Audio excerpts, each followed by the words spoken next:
우크라이나 전쟁에 북한군이 러시아군 지원을 위해서 대규모 파병했다는 소식이 전해지면서 국제사회의 우려가 커지고 있습니다. 특히 우크라이나는 북한의 최근 행보가 3차 세계대전으로 이어질 가능성까지 언급했는데요. 북한이 최초로 대규모 파병을 결정한 이유, 또 러시아 전쟁의 파병 간 폭풍군단의 정체는 무언지 전문가와 이야기 나눠보겠습니다. 한국국가전략연구원 군사전문연구위원 김대영 군사평론가 전화 연결합니다. 위원님 안녕하세요. 예, 안녕하십니까. 러시아와 북한은 아직 입장 발표가 없는 것 같습니다. 그런데 북한군의 파병 정황들이 여럿 공개가 되고 있어서요. 일단 그 파병의 배경은 어디에 있다고 보시나요? 여러 분석들이 있을 수 있겠지만은 제가 봤을 때는 가장 중요한 건 돈이라고 보여집니다. 돈. 예. 그 배경이 왜 돈으로 제가 말씀을 드리냐면, 이게 공식적으로 지금 파병에 관련돼서 언급을 안 한다라는 것은 어떻게 보면 이제 이 파병된 북한군들이 용병으로 투입될 가능성이 높다라고 보여지고요. 지금 러시아군 같은 경우에는 이 북한군 말고도 중국이라든지 그다음에 쿠바, 아프리카, 인도, 네팔 이런 데서 많은 용병들을 지금 받고 있습니다. 네. 근데 이런 용병들의 월급이 기본적으로 최소 한 달에 한 3,000불에서 많게는 5,000불까지 지급을 하고 있거든요. 물론 이제 북한이 러시아에 지금 파병한 것에 대해서 무슨 실전 경험을 쌓는 목적도 있고, 또 한 가지로는 러시아의 첨단 무기 기술을 이전받으려는 일종의 그런 것도 보여지긴 하지만, 핵심적인 요소는 이런 한 달에 최소 1인당 3,000불에서 5,000불에 달하는 그런 달러를 북한이 어떻게 보면 정부 차원에서 획득을 할 수 있다.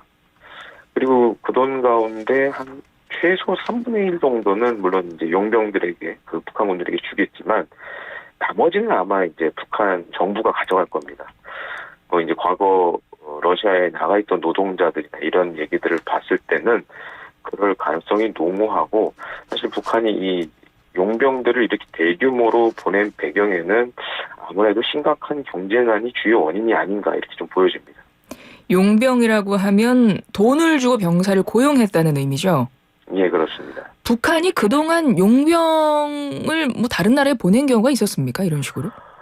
군사 고문단을 보낸 적도 있고, 사실 용병 성격의 그런 부대들도 보낸 적이 많죠. 아, 그렇습니까? 그러니까 이제 6.25 전쟁이 끝나고 예를 들어서 베트남 전쟁 때도 북한 공군이 참가한 적도 있고, 심지어 중동전, 그다음에 최근에 시리아 내전까지 우리는 사실 그동안 관심을 안 가졌지만 많은 북한군들이 이런 주요한 분쟁 지역에 개입한 케이스들이 상당합니다.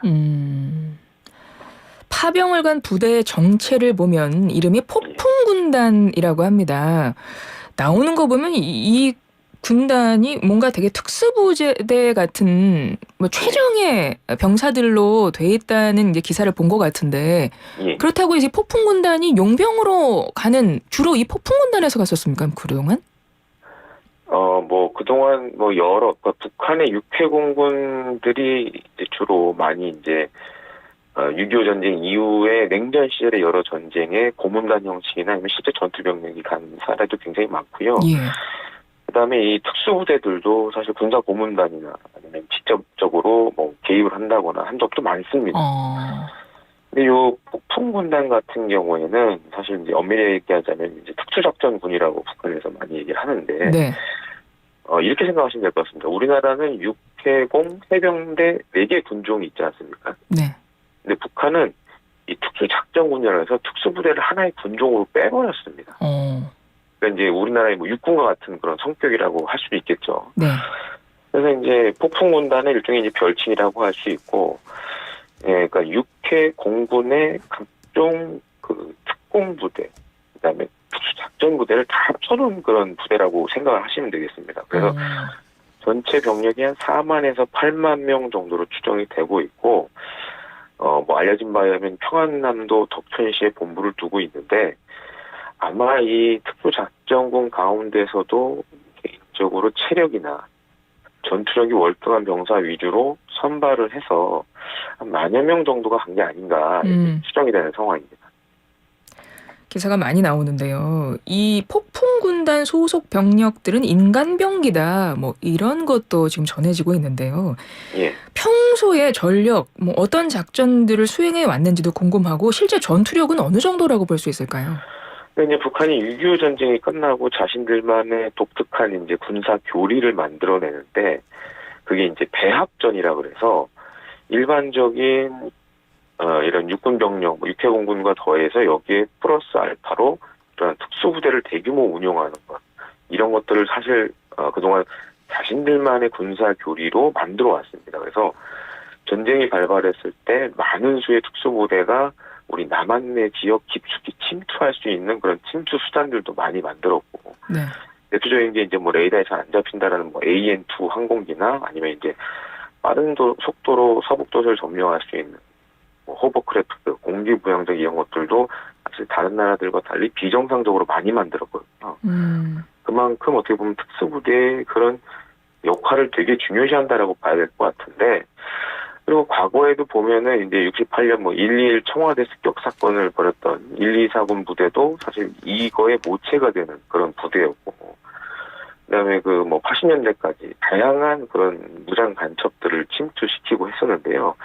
이런 것들과 직간접적으로 연관이 있고, 또 한 가지로는 이러한 특히 이제 이 폭풍군단이라고 불려지는 특정 같은 경우에는 북한에서도 당성이 제일 좋은 사람들, 그리고 김정은에 대한 충성도가 높은 군인들이 우선적으로 가는 걸로 이렇게 알려져 있습니다. 1968년에 121 청와대 습격 사건을 일으킨 그 부대에도 이 지금 폭풍전단이라고 별칭으로 일컬어지는 특수 작전군의 모체였던, 그러니까 그때부터 쭉 지금까지 이어온 부대군요. 그렇죠. 제가 뭐 반복적으로 말씀드리지만 네. 6.25 전쟁 이후부터 북한이 자신들만의 독특한 전쟁 수행 방법을 연구를 했고, 그러면서 특수부대를 늘려야겠다. 그래서 지속적으로 늘려왔다고 보시면 되겠습니다. 예, 지속적으로 늘려왔다.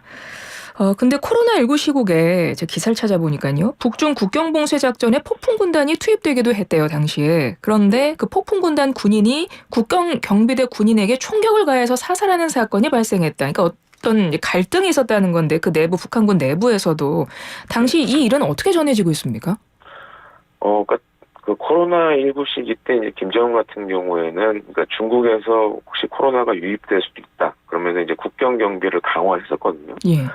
이때 이 이제 특수작전 병력들이 이제 대거 투입이 된 걸로 이렇게 뭐 전해지고 있는데, 제가 앞서도 말씀드렸지만 이 특수작전군 병력들 같은 경우에는 우선 당성, 그다음에 이제 김정은에 대한 충성심, 그리고 다른, 그러니까 예를 들어 북한의 육해공군과 함께 또 다른 병종이기 때문에 그 지위가 우리가 생각하는 거하고는 상상을 초월할 수가 있습니다. 그렇기 때문에 이런 뭐 국경 경비대가 아무리 거기서 뭐 자신들이 최고라고 할 수 있겠지만 이거와는 또 게임이 안 된다는 거죠. 특수작전군들이 훨씬 더 높은 지위와 위세를 갖고 있다라고 보시면 되겠고, 그러한 걸 이용해서 어떻게 보면 이 김정은의 임무를 수행했다. 그러다 보니까 이런 무자비한 뭐 총격을 가하거나, 그다음에 국경경비대를 공격한다거나 이런 일들이 생긴 거 아닌가 싶습니다. 그러니까 김정은에게도 굉장히 중요한 총애하는 부대 중 하나고 북한군들 사이에서도 뭐 위력이 대단했다 이렇게 볼 수 있을 것 같은데요. 이번에 전해지는 소식에 의하면 러시아의 이 부대 위주로 지금 파병이 됐다는 겁니다. 예. 그렇다면 구체적으로 이들이 러시아 전쟁에서 어떤 역할을 하게 될까요? 그러니까 지금 러시아, 우크라이나를 잘 보시면 상당히 이제 전선이 정체되어 있고, 뭐 이런 비교가 맞을지 모르겠지만 그 6.25 전쟁 후반기로 가면 공산군이나 뭐 우리 유엔군 같은 경우에 산 하나를 놓고 낮과 밤이 바뀌면서 주인이 바뀌는 그런 일들이 있었죠. 그래서 이제 영화 고지전이 대표적인 그런 사례라고 할 수 있는데, 네. 지금 우크라이나전이 딱 그런 상황입니다. 그러니까 우크라이나는 산이 없죠. 그 때문에 이제 평지에서 수제곱킬로미터를 놓고 그렇게 싸우고 있어요. 그러다 보니까 지금 러시아가 병력면에서 손실도 크고, 그래서 이제 뭐 제가 초반에도 말씀드렸지만 여러 나라에서 용병을 데려오고 있다라고 네. 말씀드렸는데, 그런 원인이 하나가 크고, 그렇기 때문에 이런 북한군들이 지금 치열한 전선, 가운데 이제 일부 중요한 전투 지역에 아마 투입이 될 것 같고, 아마 이제 돌격 부대 역할을 아마 주로 담당을 하게 될 것으로 보여집니다. 근데 러시아 내부 군 전문가들 내용을 보면 북한군이 전투 경험이 충분하지 않아서 이 전황에 결정적인 도움이 되지 않을 거라 뭐 이런 전망도 내놓고 있던데 어떻게 보세요? 저도 사실은 이게 잘못하면 자충수가 될 수 있다라고 보여지는데, 예. 지금 지금 사실 러시아 우크라이나 전쟁은 좀 이제 북한군이 싸우는 그 전장 환경하고 많이 다릅니다. 그러니까 한반도는 산이 많죠. 네. 그래서 이제 북한군 특수부대 같은 경우에는 이런 뭐 산악 행군이나 이런 거에 좀 훈련도 많이 하고, 그 다음에 이제 남북 간의 대치거리가 짧기 때문에 뭐 앞서 말씀드렸던 AN2라든지 호버크래프트 공기부양정을 이용한 빠른 침투를 주로 많이 하는 부대인데, 근데 지금 우크라이나는 잘 보시면은 이제 힘이 없어요. 다 평지예요. 네. 그리고 또 한 가지가 지금 우크라이나전을 이제 좌지우지하는 게 이제 드론인데, 이 드론들이 하루에 수천 대, 많게는 수만 대가 날아다닙니다. 그래서 지금 우크라이나 전쟁이 상당히 장기전으로 가는 이유 중에 하나가, 공격이 됐든 방어가 됐든 드론으로 이제 그런 낌새가 보이면 그 지점을 다 이제 포격을 하는 그런 상황이기 때문에, 그래서 사실 이 지금 전투에서 어느 한 곳이 이 판세를 뒤집는 게 사실 다 불가능한 상황이 됐습니다. 그러다 보니까 이제 북한군이 과연 그런 상황에서 제대로 된 전투력을 발휘할 수 있을지 굉장히 의문인 상황이고, 또 한 가지로는 피해가 누적되다 보면 이제 파병된 북한군 내에서도 탈영이 발생할 수 있고, 아니면 이제 금전적인 문제. 예를 들어서 내가 이렇게 죽을 만큼 싸우고 있는데 당이나 국가에서는 돈을 이것밖에 안 준다고? 뭐 이런 일이 생길 수도 있지 않겠습니까? 네네. 예, 그러면은 또 이게 어떻게 보면 내부에서 반란이 일어날 수도 있고. 그 러시아 아시다시피 북한처럼 이렇게 통제된 사회는 아닙니다. 네. 이번에 유출된 그 북한과 관련된 영상들 보면 다 러시아의 SNS를 통해서 나왔단 말이에요. 이런 것들을 접하게 되고 하다 보면 오히려 더 역효과가 나지 않을까라는 좀 생각도 들긴 합니다. 우크라이나 현지 매체에서는 그렇지 않아도 이런 보도가 나와요. 이미 전장에 투입된 북한군이 탈영했다는 보도도 나오고 있습니다. 그래서 그 부분을 말씀해 주신 것 같고, 지금 뭐 러시아, 북한 파병 사실을 다 공식 인정하지 않고는 있는데 일단 용병이라고 보시는 거고, 그렇다면 물론 돈을 주고 고용한 것이긴 하지만 그 외에 러시아가 또 북한 측에 무언가를 뭐 약속한 게 있을 걸로 보세요? 일단은 제가 봤을 때는 달러일 가능성이 가장 높고, 현금 지원일 가능성이 가장 높고, 네. 예를 들어서 이제 이전에도 북한이 러시아에 이제 북한산 무기들, 그다음에 이제 탄약이나 미사일들을 많이 줬는데, 이거는 아마 이제 북한이 필요로 하는 식량이나 에너지로 대신했을 가능성이 높고, 요 군인은 좀 성격이 다릅니다. 기본적으로 이제 이거는 어찌됐든 간에 월급을 줘야 되기 때문에, 네. 그런 측면에서 봤을 때는 아마 이 달러를 공식적으로 획득하기 위한 일종의 수단으로 지금 용병을 사용하는 게 아닌가라고 좀 추정이 됩니다.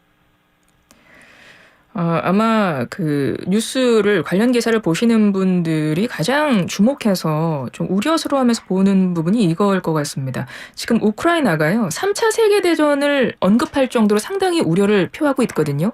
실제 3차 세계대전으로 확정될 가능성도 있다고 보세요?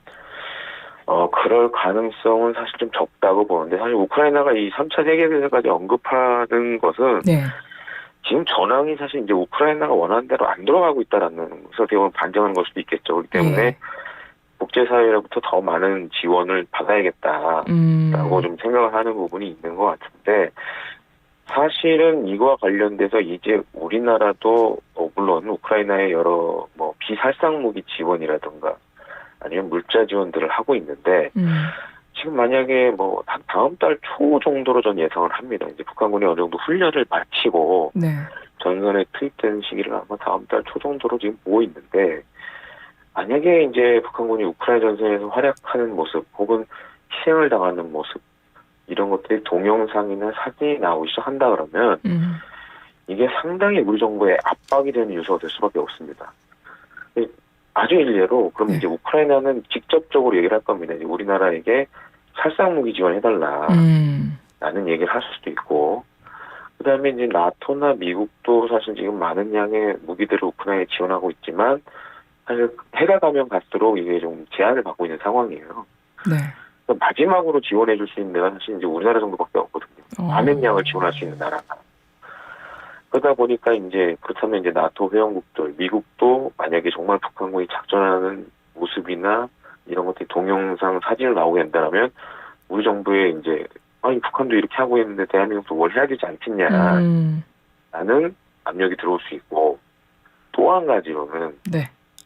우크라이나는 한 지금 20초요? 사실 뭐 한국말을 하거나 이런 사람들이 없지 않습니까? 네네. 사실은. 근데 중요한 거는 이 전선에 투입된 북한군 병사들에게 심리전이나 서무 활동을 해야 되는데 이런 거에 대한 요청을 해올 수가 있습니다. 그렇게 되면 우리 군이 파병은 아니더라도 간접적으로 개입을 할 수밖에 없다는 거죠. 네, 그래서 이제 저는 좀 이 두 가지 상황이 상당히 좀 우려가 된다라고 좀 말씀을 드리고 싶습니다. 예, 위원님 한 20초 남았는데요. 우리 정부 어떻게 대처해야 될까요? 상당히 지금 곤란한 상황에 빠졌다라고 봐야 될 것 같은데, 예. 만약에 진짜 이제 북한군이 정말 작전하는 모습이 나온다. 그러면 우리도 이제 지금 이제 한러 관계 때문에 사실 살상무기 지원을 안 하고 있는데, 이렇게 되면 이제 살상무기를 지원해야 되는 이 퍼센테이지가 높아지는 거죠. 네네, 10초요. 그리고 또 한 가지로는 이제 북한군에 대한 심리전도 우리가 도와줘야 될 필요성이 있기 때문에 이런 부분에서 우리 정부가 좀 많은 고민과 또 아이디어를 좀 찾아야 될 것 같습니다. 예, 알겠습니다. 한국국가전략연구원 군사전문연구위원 김대영 군사평론가였습니다. 고맙습니다. 예, 감사합니다.